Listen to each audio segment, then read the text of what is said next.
Welcome to Focus on This.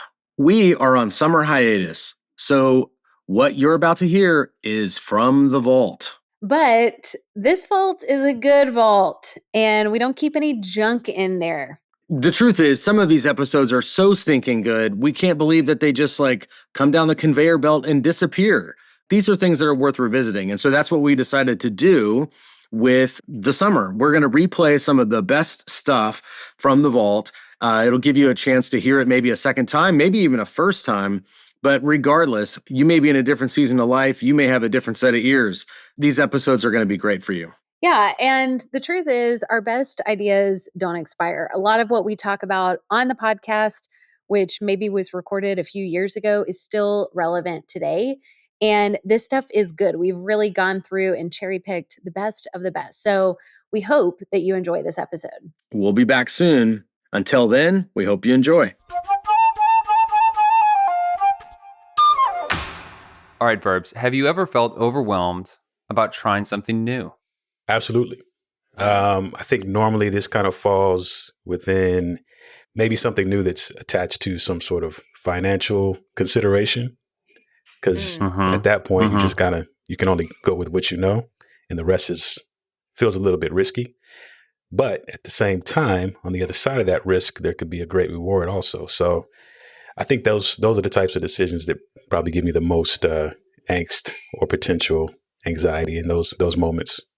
What about you guys?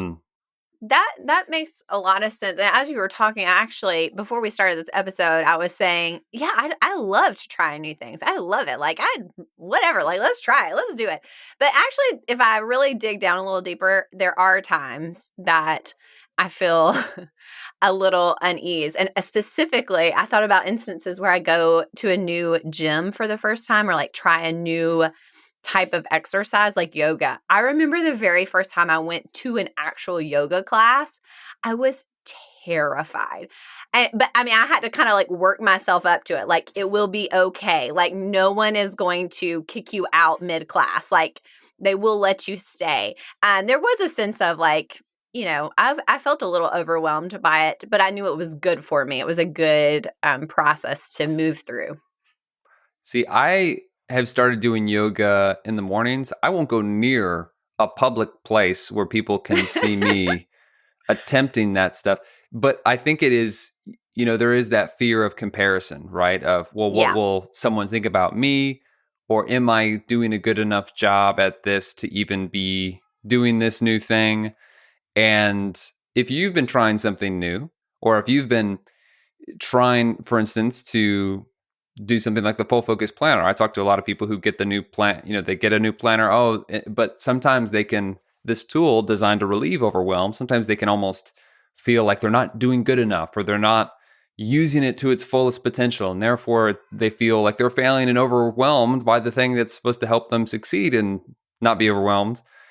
And I think the trick is to not have Blake not going to a yoga studio syndrome of comparison and competition, but to recognize, hey, you can actually take a more collaborative approach and learn from people that have already been there and done that. So what I hear you saying is we need to do some focus on this yoga together. Just kidding. No, absolutely. Let's never you have grossly misunderstood my intent.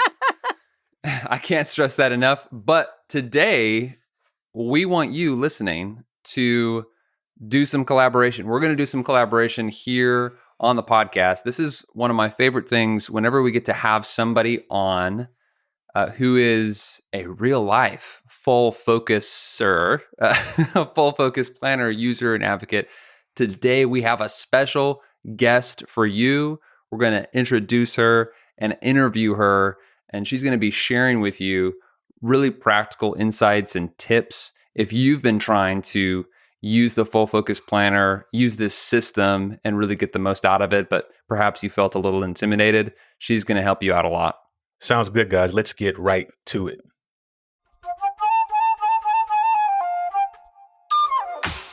Welcome to another episode of Focus on This, the most productive podcast on the internet, so you can banish distractions, get the right stuff done, and finally start loving Mondays. I'm Verbs here with Courtney Baker and Blake Stratton with a special guest in the house as well. But first of all, happy Monday to everyone.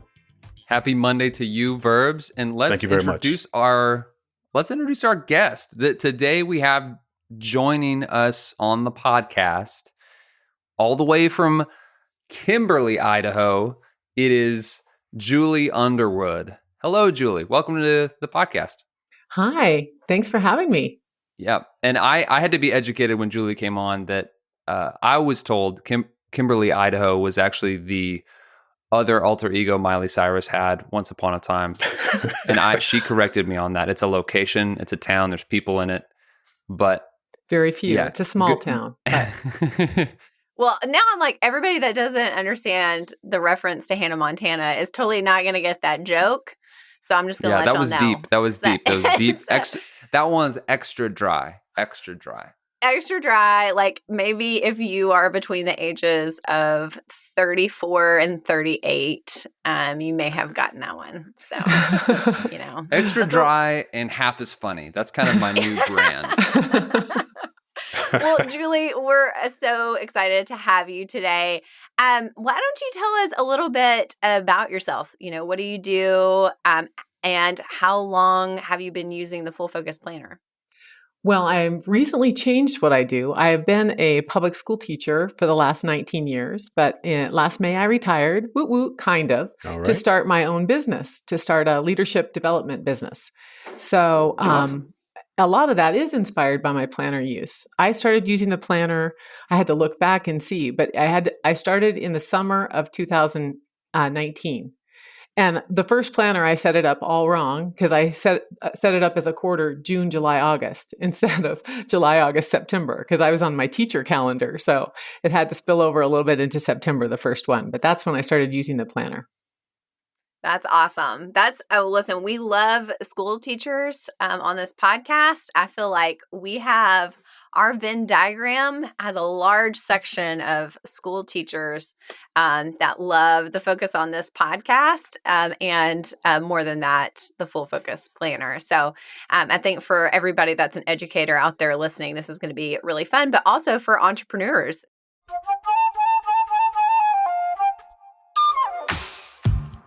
Tell us a little bit about how you got started. I heard you say, when you look back, it wasn't set up exactly the way that you may have set it up today. But what was it like when you got started originally?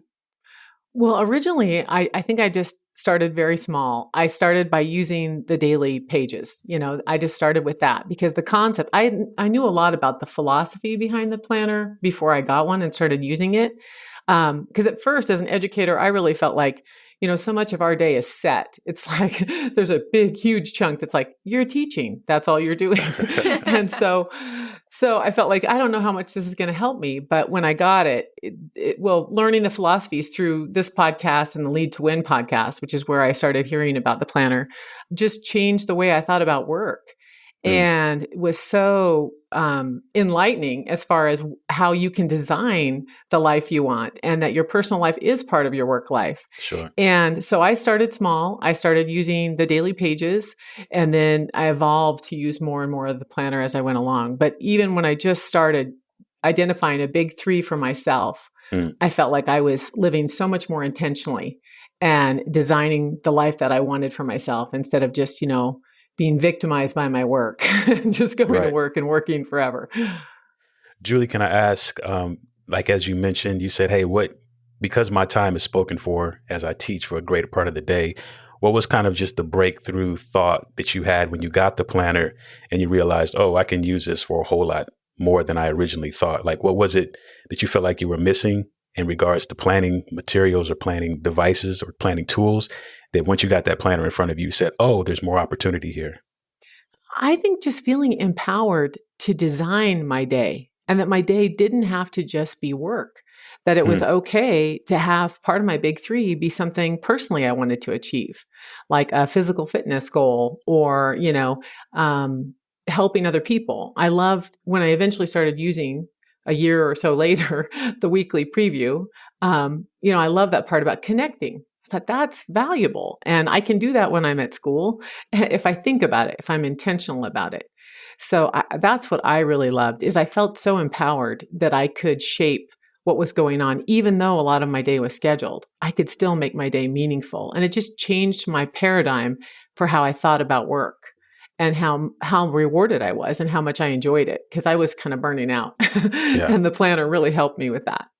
Julie, I think what you said about intentionality is so important. I think that is something that isn't always intuitive for planner users, but as you kind of look back, it's like, oh, yeah, really what this is helping me do is just be intentional about my time, intentional about my days and my hours, and I think that's really the superpower of the planner. So I just love that you use that word. So I know, Julie, when we originally reached out to you about potentially being on the podcast, you sent us a huge list of things that you have accomplished. And so I just would love for you to share that with everybody. I think that's, I mean, it gets me encouraged to hear other people doing big things when they are using these resources. And I think everybody listening will kind of get some extra oomph today hearing that from you. Well, like I said, I started using it in 2019.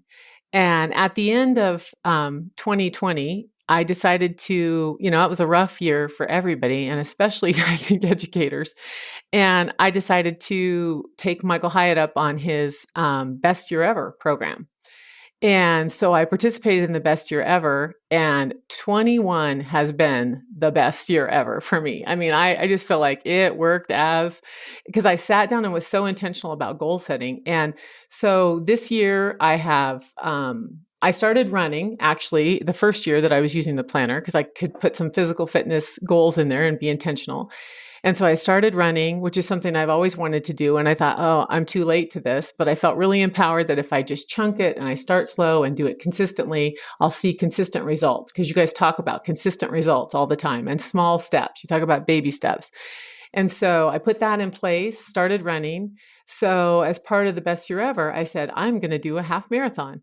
And I just followed the plan and did my goal. And in September 18th of 2021, I finished a half marathon, and that was my goal. My stats were not ideal, but I finished. Woo! Nice. And I'd also had some other things on the back burner. I had been really interested in certifying to be a John Maxwell certified leadership trainer. And so I had been working on that, but the planner helped me be really intentional about the curriculum and feeling like I could get that done. So in August of 21, I certified. I went to the IMC is what they call it, the International Maxwell event, and I certified in that. And that's part of launching my new business. Just, a number of things that I've achieved that I feel really great about that the planner has enabled me to do. And I feel like my life runs the way I want it to. And I'm accomplishing those things. I retired. I decided that I could retire. I could afford to do that and I could risk doing that. And then I, could get started on my business that I want to do. So all of those things have been, part of the empowerment of the planner and the structure that it brings to every day, that you do maximize the hours of your life to be and do the things you want to do and be the person that you want to be. And it's really helped me see and do that. That's amazing. Well done. Well, I just want to say for the audio, Julie, when you were sharing those wins, we were all like, yes. I mean, that is huge. I mean, guys, I try to run marathons every once in a while. And then I'm like, I get like 4 miles in and I'm like, yeah, I don't think my body is made for doing this. It just starts falling apart. Julie, that is a huge deal. Like, I am so proud of you, and I just wanted everybody to hear how we were celebrating you in that moment. That is something, that is a really amazing year. It sounds for sure like the best year ever. It really has been. And doing the half was just like, because I didn't even start running until I was in my 50s, and I thought, how can I do this? And then just doing it incrementally and making a plan and following the plan made all the difference. So it's really been amazing. It's been great. I'm back to walking now, though, FYI. It's very mentioned, Julie. Yeah. Julie, at the top of the episode, we were talking about trying new things and some of the hesitation or the comparison or the overwhelm that can happen when we engage in something new, a new initiative, or in this case, a new planner that's this whole system. You mentioned, starting with just daily pages, but I'm wondering if you can remember, what was the experience like getting started? Were there challenges or things that to on ramp, I guess, into this new way of planning or doing things that you could speak to? Well, I definitely did the comparison thing and, worried that I wasn't utilizing enough of the planner but it seemed like episode by episode, because I religiously listen to this podcast, you guys, and you do encourage me so much. And, you would do something on another feature like the index, and I'm like, there's an index, and so that I actually have planners where I've utilized the index and, and just different things, because you would approach it from what it would do for me. Like for teachers, I know the Sunday scaries are so real. And, just the overwhelm starts Sunday night and just, close to a panic attack with so much stuff to do and so many kids to manage and so many responsibilities. I mean, I had at one point in my career, I had 4 preps in 2 different buildings. I had even 6 at one point, different courses that I had to be ready for, with grades from 6 to 12. So it was crazy. Kimberly's a small town, and the overwhelm starts. And so when you talked about the weekly preview and you said, this is a way to get that under control. And by the way, that is my favorite feature of the planner, is the weekly preview now. It is just my favorite thing because it just puts me at the helm of my week. And it just says, okay, what am I going to do this week? And how am I going to be the person I want to be and live this out in all of these different areas? And so that's been good. But getting started is scary and you compare a lot. I have a funny story because I felt like I was getting ready to do a training with some teachers, because I do some teacher training. And I always mention you guys. So I actually have pictures of the podcast with the 3 of you. And I have the Lead to Win podcast. Because when I talk about my success or success for teachers, I have to talk about those things. And so I was getting ready to do a training with teachers. And I thought, maybe I just drank the Kool-Aid and I listen to these podcasts so much that I'm the only one that it just affects me this way. So I tested it on my daughter-in-law and I gave her a planner, because I'd had an extra one from Changing or something. And I gave her a planner and I said, just try it out. See what you think. Mm-hmm. And that was it. I showed her the daily pages and I said, this is how I started. I said, there's a lot to it and it's kind of goal staging and everything. But I said, just give it a try. See what you think. Well, a couple of days later, she's like, I don't know if she's a clinical psychologist with a PhD. And she said, I don't know if it's the placebo effect, but she says, I actually did twice as many reports today as I normally do. She said, so I think it's helping me. Wow. I said, well, that's great. And I tried not to influence her too much because she was my control group. I was like, okay. And about 2 weeks later, I said, how's it going? How's your planner stuff going? She goes, it's changed my life, quote unquote. It's changed my life. I was like, okay, it's not just me. This is good. So I felt like that was a great testimonial, but she's now all in. She's teaching me about erasable pens. She's on the Facebook group way more than I am. And she is really into it. Yeah, that's not the placebo effect. We call it the verbs effect. You hear the verbs effect. I'll have to let her know. You hear, I can talk about goals all day long, but when Verb says smarter goals, you go, yeah. That's what's missing in my life. Blake, that's actually an interesting segue, because I did want to ask this question. Because a lot of people coming into the planner, especially when they're getting accustomed to how to set their annual goals, they struggle a little bit with just the concept of really framing a smarter goal. But how did setting a smarter goal feel different for you than just making, a New Year's resolution of some sort? Well, New Year's resolutions never work, first of all.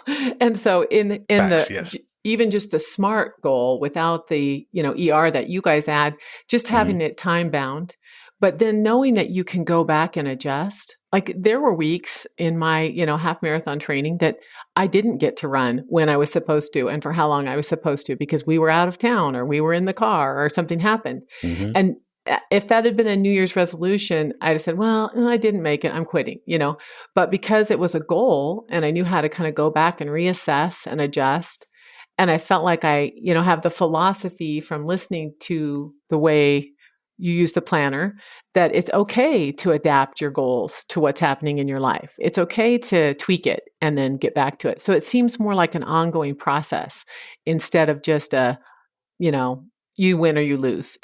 Right.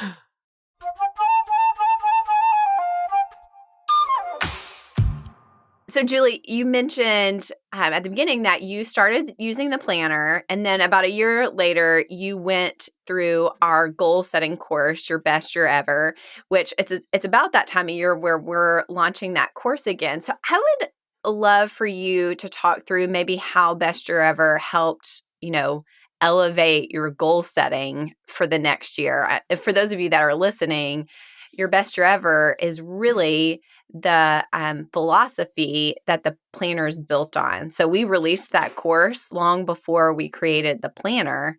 And so I would love for you to talk about that. Like, how did Your Best Year Ever help you with your goal setting? Well, it just really made me intentional about goal setting. And I understood, I love how this is one of my favorite features of the planner too, is how the goals in the goal section, it talks about your motivation. What motivates you to go after this goal? Because when you think about goals, it's bigger than just, oh, I'd like to run. I'd like to start running. I mean, I realized I had this real emotional, thing about being able to be a runner, define myself as a runner for, to achieve something like that. And so when you understand the motivation, then it helps you when you're lagging, when it's like, oh, the last thing I want to do is put on those shoes again and go out and do another 5 or 6 miles. I'm tired. I've got better stuff to do, other stuff to do. But it's like, this is part of the person I want to be. This is part of the, overall. And by knowing that motivation and being able, and I'm not good about going back and looking at them physically all the time. I'm still working on that.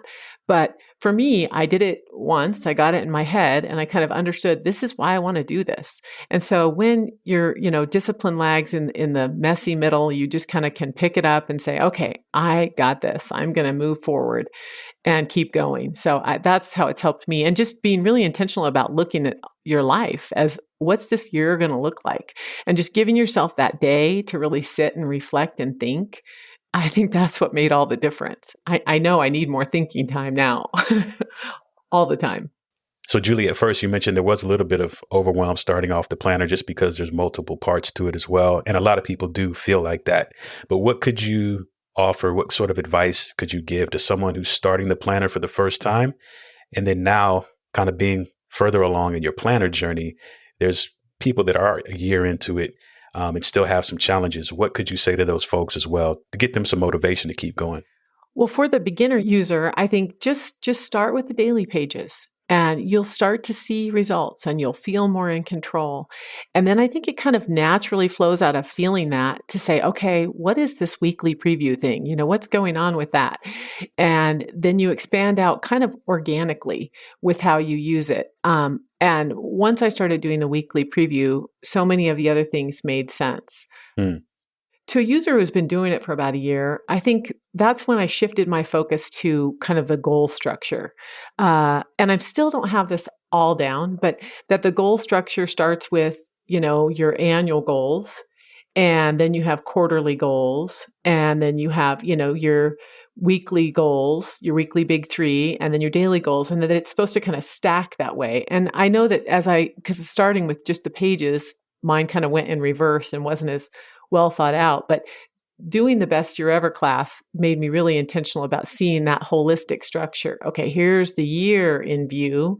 Here's each quarter, because it had you identify what quarter you do those in. And I think setting it up by quarters is another way it's better than doing a New Year's resolution, because you say, okay, I can do this much in this time frame and this much in that time frame. So I would say for a user who's been, is comfortable with the daily pages and some of the other things, that it's time to kind of look back at that goal structure and start expanding that, because that really helps you have more control. And then you'll start using it for all kinds of things like notes. I still feel like I feel like it's really analogous to how I use my iPhone. There's a lot more I could do with it, but it makes my life a lot better. There's lots of great things about it that make my life better, but I know I could access more, and I'm not there yet. And I think that's how you have to feel. You just have to keep learning more. And as you see it working, you're like, oh, I can do that with my phone. I come up with stuff all the time. I'm like, oh, I could track that in my planner. If I put that in my planner, I'd have it with me every day. Like the pocket in the back too is something that's like, underutilized at first, you're just like, oh, I could put stuff in there. Hey, I could have something I really needed, or remember, have a doctor's appointment card in there and know what's going on. So keep expanding how you use it and the features you use.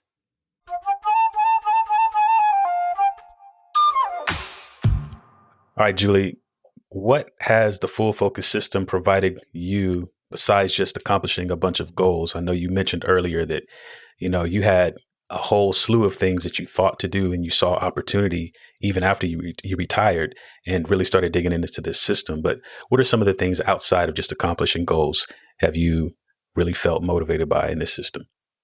That's really a great question, because a lot of people ask me, what's so great about this planner? Because I'm constantly gushing about how great the planner is, and the fact that the one podcast I listen to religiously is about a planner. I feel like I'm kind of a nerd. I'm like, I don't know. So I told my husband, I said, well, it's not a planner. He said, I thought you said it was a planner. I said, no, it's more than a planner. It's a way of thinking about your life. And so it's more than goals. It's more than just crossing things off or replacing your to-do list. For me, it has been it's changed my life, in the words of my daughter-in-law. It transforms your thinking about who you are and who you can be. And it puts the power back in your hands. You're not just an employee. You're not just a teacher slogging through my, 90-minute class periods for 7 periods a day and then doing whatever they make me do. I can be the person I want to be in any job, wherever I work. And it's based on my perception of myself and bringing my personal life in line with my work life and defining the win every day and defining success for me for that year, for that quarter, for that month, for that week. And when you define your own success, that's truly, living a life of significance. And that's what we all want. Julie, I'm feeling like a spinoff podcast is in the works right now. Nick's working on it. That's incredible. Well, I really appreciate what you guys do. And it has helped me, and it's helped, the people that I've turned on to it. And I know I've gotten some teachers buying the planner, because at my end of my training, they're like, where do I go to get that? Where do I go to get it? Which is why I'm really excited to become a certified pro. So I'm doing that this month. So I'm super excited about that, because I feel like I can't help people the way I want to help people in my new job with my new business without being able to legitimately really, say, you got to get this planner and here's how the system works. You got to think like this and live like this, because it'll change you. That is really exciting. You're like the perfect person to be you already were a full focus planner certified pro. You just didn't have the official stamp. And so I'm so excited that you're going to be doing that. I would like to officially ask you to be my certified pro. I just need to pop in here and say that Julie and I scheduled this interview before the announcement of the certified pro, and I was like, I wonder if she's going to do it. And she did. So Julie's all in. This isn't like we found a pro and then brought her on the show. This is a sincere thing. I do. I just share, because it's part of, when you're talking about how to help people, feel differently about their work and their life and success. Yeah, I have to talk about the planner. Well, and I feel like for everybody listening, we should probably say what Full Focus Planner Certified Pro is, just in case you've missed it in the last couple of weeks. We have a new training program, so you can actually get certified to train other people on the Full Focus Planner. There's a training day that you'll go through, and then a certification test. And then once people pass that test, they're going to be listed on our site in a directory, so you can find Full Focus Planner Certified Pros. But if you're interested in being a pro, there are lots of things that you're going to get, especially this initial year. So if you're interested in that at all, definitely check it out at fullfocusplanner.com/certified. Well, thank you, Julie, so much for joining us on the podcast today. And thank you, listening, for being with us on a Monday morning. We hope you have an amazing week. This is, as Julie would say, these are not my words, the most productive podcast on the internet, right, Julie? Yes, absolutely. So share it with your friends. And don't forget to join our Full Focus Planner community on the Facebook, the Metaverse. And we will be here next week with another great episode. But until then, my friends, stay focused. There we go.